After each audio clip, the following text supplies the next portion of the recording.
Okay. This. Okay, so I'm using this book right here.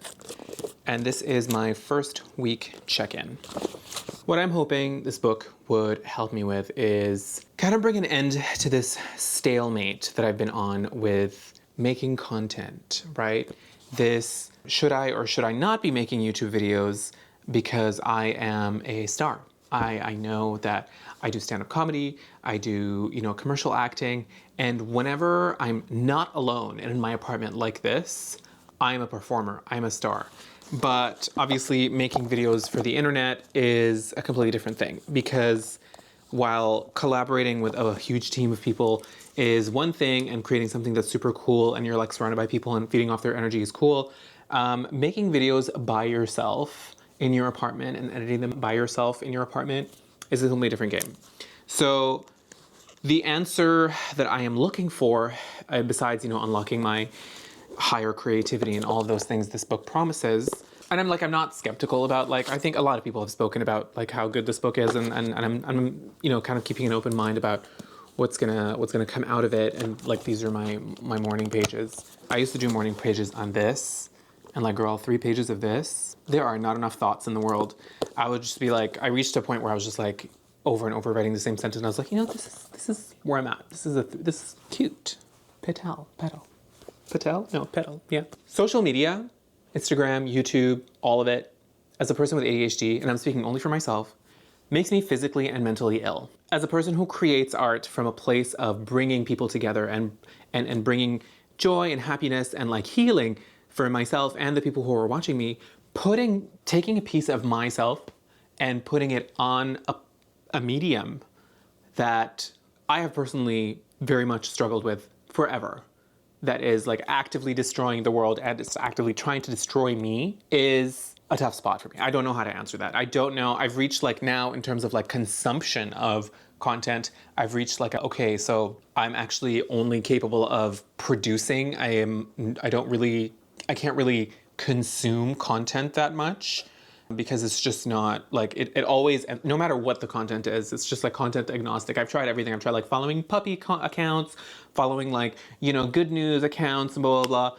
The algorithmic slot machine style of it all is not good. What I ultimately learned from my diet is, from changing my social media consumption diet, is any kind of behavior that involves dissociating with my phone or dissociating with videos or reels or IG or shorts or long form or short form or all that.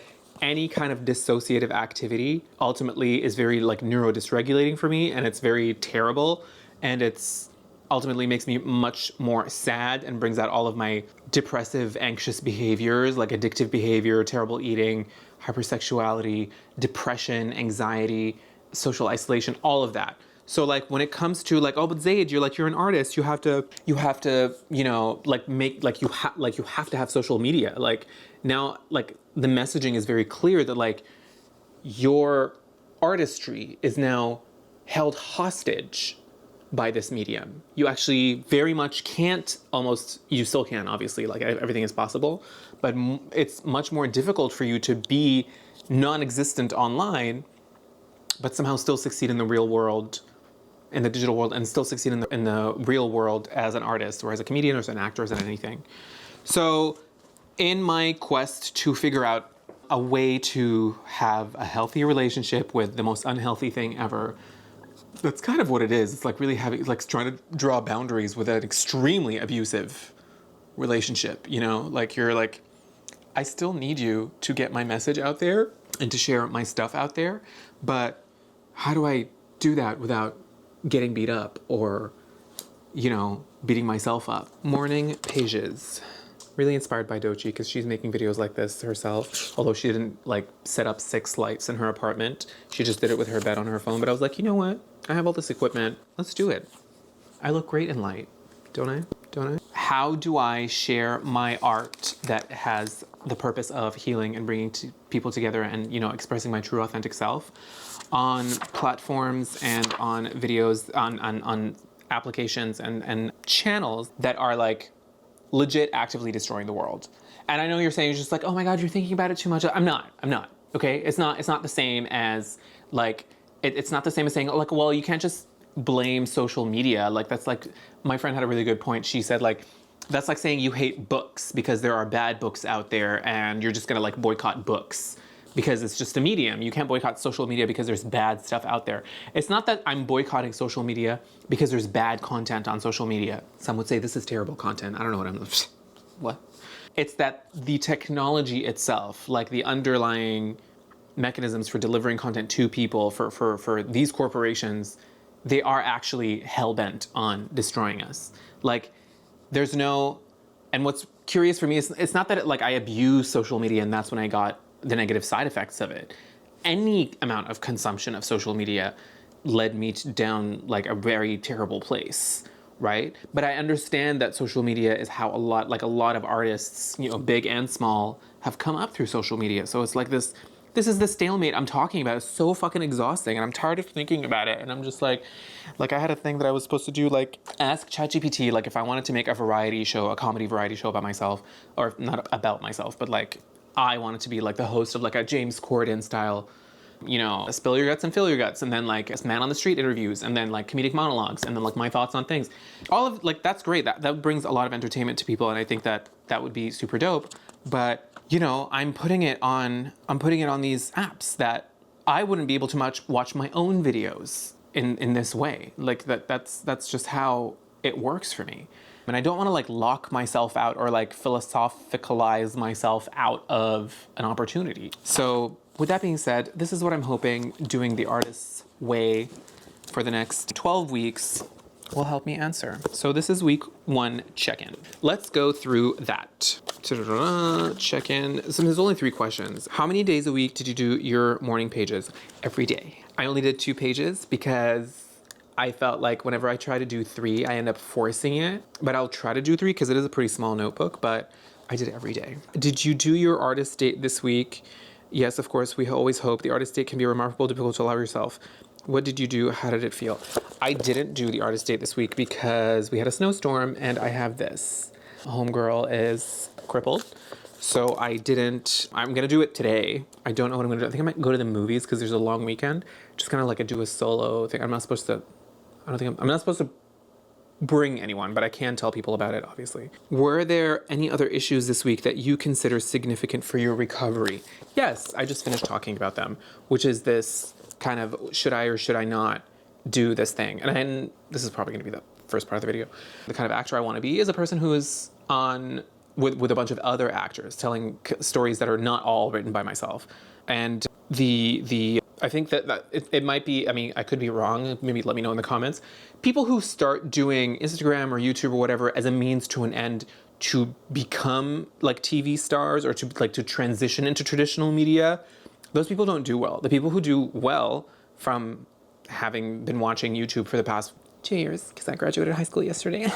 No, for the past like, I don't know, decade or so or more than that. People who do YouTube because they just want to be on YouTube, those people who do the best. Because they're like, this is where I want to be. They're choosing to be here. They're not like, this is a transitional place, you know, blah, blah, blah, blah. And hey, listen, like I've done YouTube videos. Like I have like 7 YouTube videos on my channel that from when I was fun employed, because now I have a full-time job and I can't do that as much. I enjoy doing that the same way I enjoy cleaning my apartment. Like the process wasn't that fun, but getting it done felt great. You're like, oh my God, it feels so good to have it finished. But it's not like, oh, I can't wait to jump on another one.